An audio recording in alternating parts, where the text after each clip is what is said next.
So this past summer, I'm going to Washington, D.C., Ruth and I, for a conference there for Shalom TV, and we go down to Union Station and we get a cab. Throw the bags in the trunk, hop in the cab, and off we go to the hotel. And I'm in a talkative mood. And I engage the cab driver.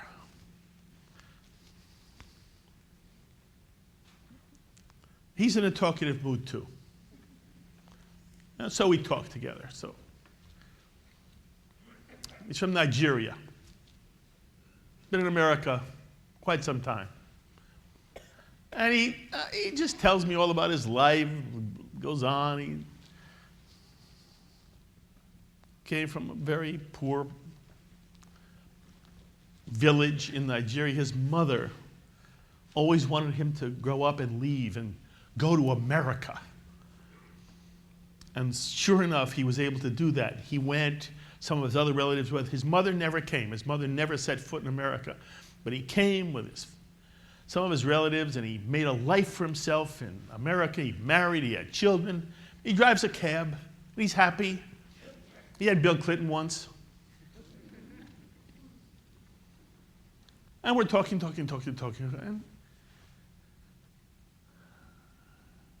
And he says to me, actually, I just came back. I was there and I just came back. I said, really? Yeah, he said, it's the first time I've been back in 30 years. It's the only time I've been back in 30 years. I said, what brought you back? He said, my mother died. And I went to be there at her funeral.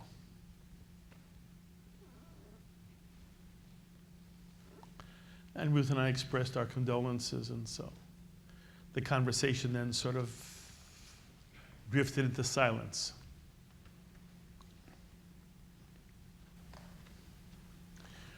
We are here celebrating the new year. Each year, it's an attempt to find a way of seeing the high holidays in a slightly different perspective. So this year, it's about this idea of appreciating and being grateful for all the people in our lives, for life itself, but mostly for people in our lives who stand with us and make us who we are, and remembering that it is really necessary to verbally, demonstrably indicate how appreciative we are of them and of what they do for us, what they do for people we love, if they're a husband and wife, what they do for our children, sometimes what they do for our parents, what they do for our families, and how sweet they make our lives, and how in the poetry of this year's symbol, the sweetest thing one can say to another person is thank you. It renders I'm sorry unnecessary, and it gives content to I love you. And as we sort of played around with it on Rosh Hashanah, the real answer to thank you is I love you. I was happy to do for you because I love you, but it's so wonderful to hear a thank you. And I love you even more.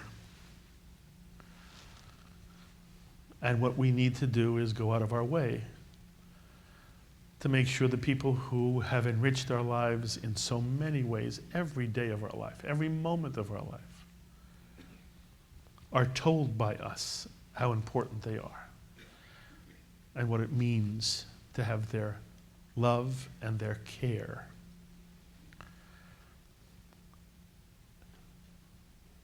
The Jewish tradition does not want us to go through a day without being appreciative of the beauty and miracles of life and the miracles of the people we have in our lives who make our life a true miracle. And so the tradition says you're supposed to say 100 blessings every day. It's a way of drawing attention and making us grateful, consciously grateful, never taking life or the people we love for granted. That's the theme. On Kol Nidre Eve, there's an added dimension to that same theme. The added dimension on Kol Nidre is, it's not only about the people who share today with us. It's also about being grateful and appreciative of the people who have come before, who may no longer be sharing time on earth with us, but who helped make us become who we are. And maybe it's a grandparent or grandparents. Maybe it's a parent or parents. Maybe it's a brother or a sister or an aunt or an uncle. Someone who touched us for good, who made us more of what we want to be, and somehow everything we are is a tribute to them. And on Kol Nidre Eve, we are asked not only to be grateful for the people who share this world with us now, but for all the people who have ever stood with us, who have ever held us, who have ever sung to us, who've ever read to us, who've ever pushed us in a swing, who've ever taken us to a ball game, who've ever stood beside us in a synagogue and chanted Kol Nidre. And the cab driver who went back to Nigeria because his mother passed away, in some way, was reflecting a very important Jewish value. This reverence for those who have given us life, most especially our parents. And we all know in the Jewish tradition, when they talk about, the Jewish tradition talks about the 10 Commandments, and they ask which of all the 10 Commandments is the most difficult to observe. You all know by now the answer is honor your father and mother. Of all the 10 Commandments, the easiest one is thou shalt not murder. The hardest one is honor your mother and father. And the tradition says, why? Because it is a never-ending mitzvah. One is to, but you understand this is never said to a child. Children are not required to honor their mother and father. We will beat them if they don't. But the commandments are not for anyone who is below the age of 13. And the older one gets, the more the commandments become incumbent on an individual. The commandment to honor one's mother and father is really for the adult who is blessed to have a mother or father still living, and to always be appreciative of them and grateful to them and verbally, actively thankful to them. But even when a parent passes, the obligation to honor remains in the Jewish tradition. It remains through lighting the Yortzeit candle, reciting the Kaddish.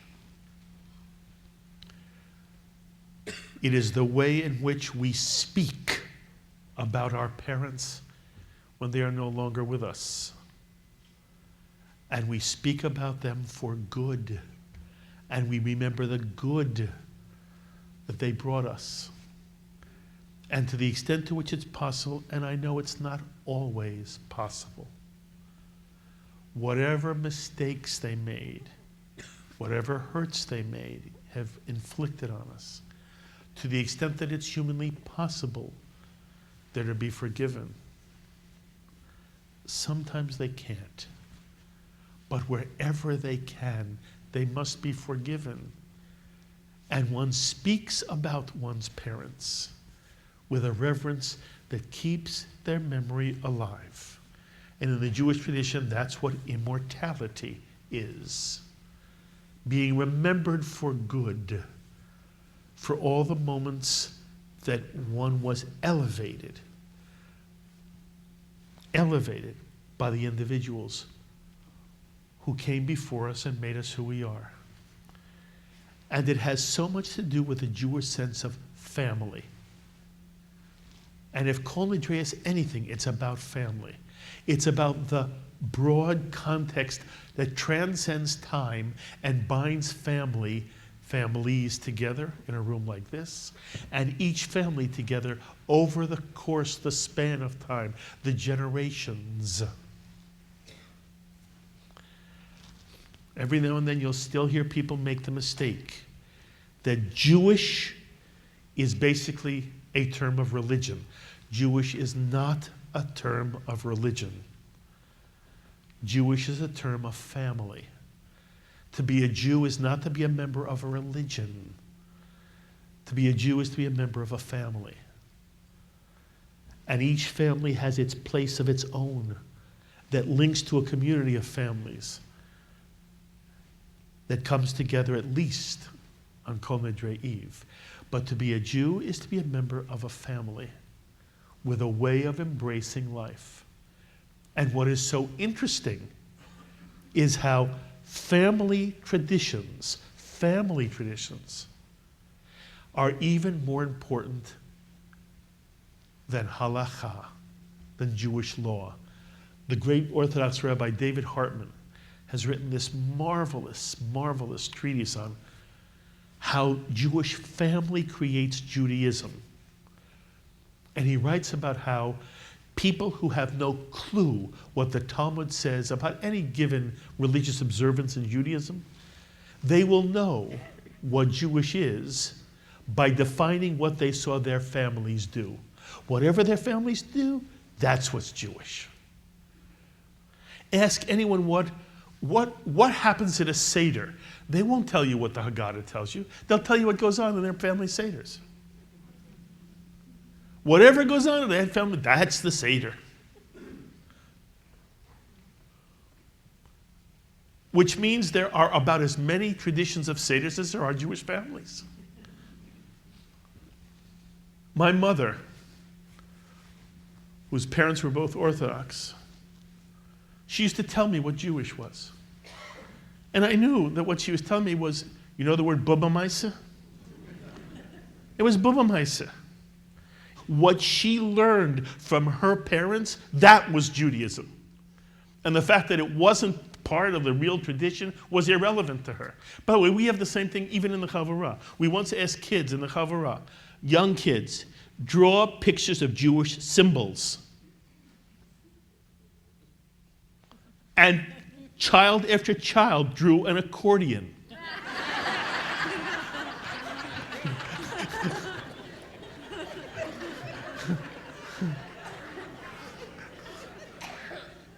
And it's just, I understand.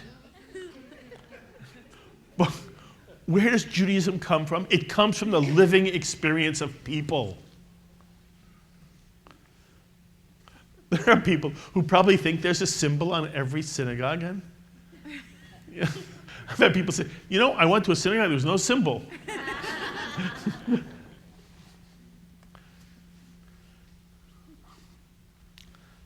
The Jewish experience is the experience of family. Families create Jewish life. And what Hartman writes, and it resonates with me so much, it was more important to him to live a Jewish form of life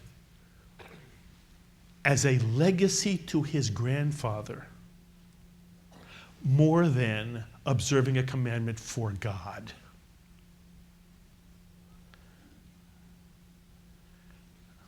And I know that there are many Jews for whom, their explanation, their interpretation, their understanding of Judaism does have God in it. Almost, there's parts of our community where God is sort of the driving force. But if one looks at the sweep of Jewish tradition and Jewish history, it's not about God.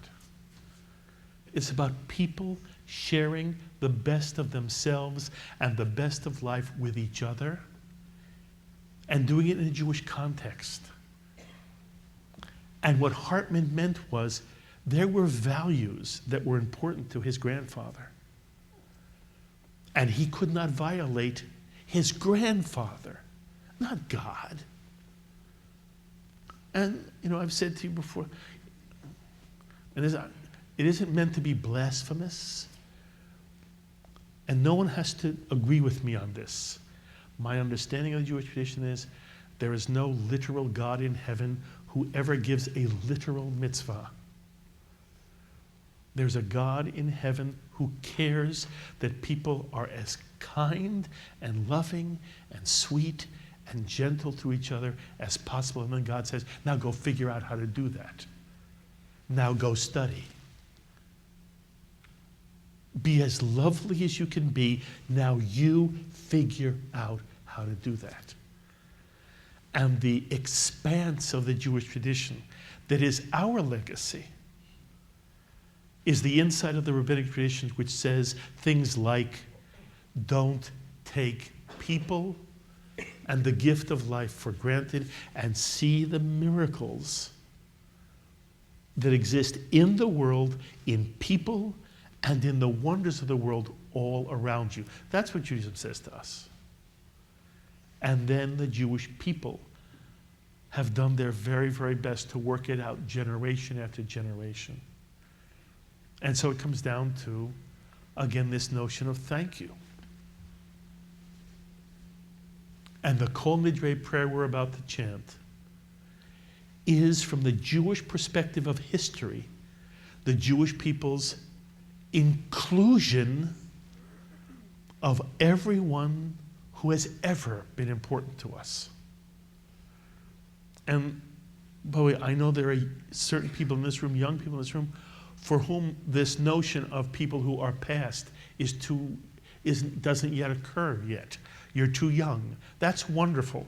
What it means then is any human being who has influenced your life for good is thanked tonight in the Kol Nidre prayer. You feel every one of them close to you, standing with you. And if they are no longer walking this earth, they're in your heart and in your thoughts and in the chant of the Kol Nidre. And that's what this cab driver going back to Nigeria for the first time in 30 years was an expression of. But the Jewish tradition says, you don't wait. And we live in a society, by the way, where it's so much part of human nature now. Very often, care isn't taken until someone dies. And then people make this Herculean effort to be there at a funeral. And there's something nice about that. I'm not arguing that it shouldn't be. It is, it's important. It's important especially for the immediate relatives that everyone stands with them and walks to the grave with them. And in the Jewish tradition, we do not let strangers fill the grave. We, friends of the family, out of love, we fill that grave for them. We put their beloved to rest. It's a different mentality. And so what you do when someone dies is very important in the Jewish tradition.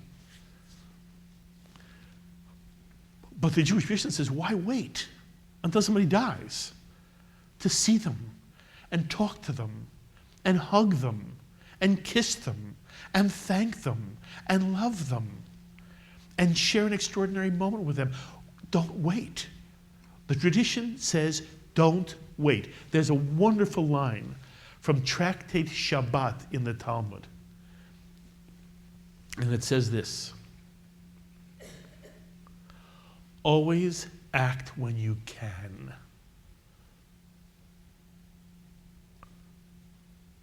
When you have the means, when you have the strength, when you have the chance. When you have the chance, when you have the means, when you have the strength, act. Don't wait. If not now, when? And if there is a transcendent message of the Jewish tradition that should resonate within us on Yom Kippur, as we're about to chant Kol Nidre, it's that we will not let an opportunity go by. We will not. To do whatever we can to let people we know, whom we love, who have made us possible, whose values are the values that have influenced us for good, we will not let them be alone. We will always be with them whenever we possibly can. And by the way, that's why it's a card, a thank you card. I knew I wanted the words thank you, but I could have just done a sheet with the words thank you. No, that wouldn't be right. A card demands action. One has to take a moment, open the card. First of all, you have to get the card. And you want to pick a card that's beautiful, that somehow reflects what you want to express. And then you write a message on a card. And we live in a wonderful world right now where there's wonderful ways to communicate. You can send an email. You can text. But you know what? There's something classy about a card.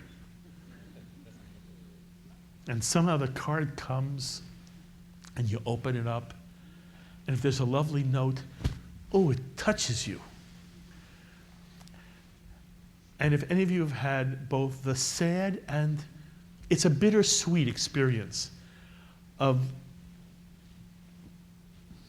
going to a home where a parent used to live and putting things away for a parent who may no longer be there, and you open a drawer and there you find a box of letters or a box of cards that have been saved. A card is a tremendous gift. Somebody took the time to say something beautiful. And when you find in a parent's home cards, you understand that the card, the words on the card,